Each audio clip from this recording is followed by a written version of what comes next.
It has never, never, never been a good bet to bet against the American people.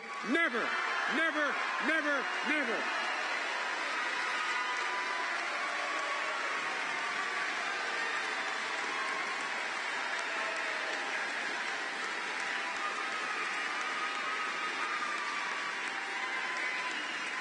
And speaking of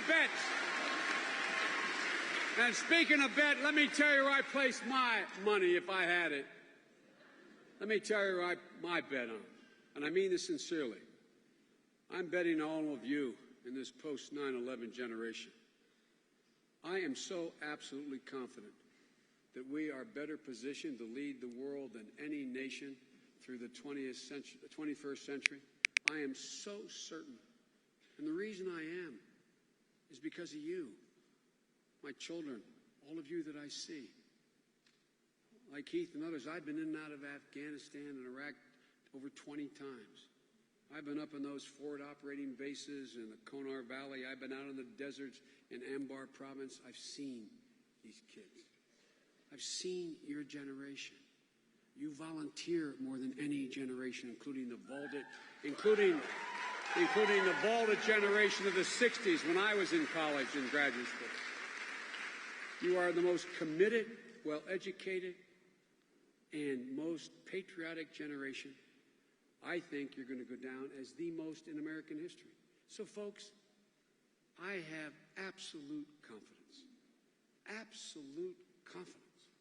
about this country. The American people have never, never, never, ever let their country down when they've given a half a chance. And led by, I mean this sincerely, led by a generation like all of you.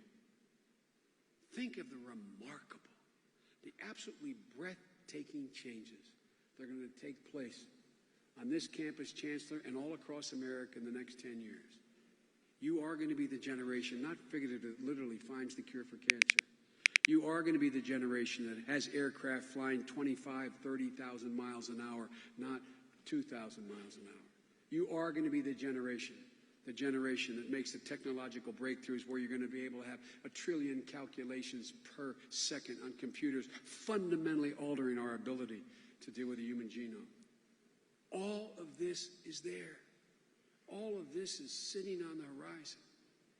And I can't think, and I mean this sincerely, of a generation more qualified or more committed to hand these changes over than to all of you. So look, I mean this, and I know you read about me and they put me down the last 4 years, as Heath knows, as the White House optimist. As if my grandpa Finnegan would say, as if I fell off the turnip truck yesterday. I've been there in the White House longer than any have been around. I'm not new to this. No. I'm not new to this.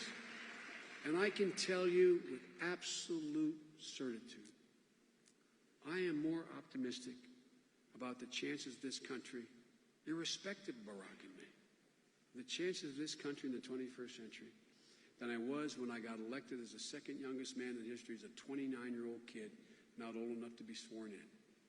I am more optimistic because I know you, and I know what's happening. So, ladies and gentlemen, you will not let America down, and Barack and I will not let you down. And together we will win North Carolina. Together there will be 4 more years. Together the middle class will come back. Together America will once again have the strongest economy in the world for a long time to come. God bless you all, and may God protect our troops. Thank you. Thank you.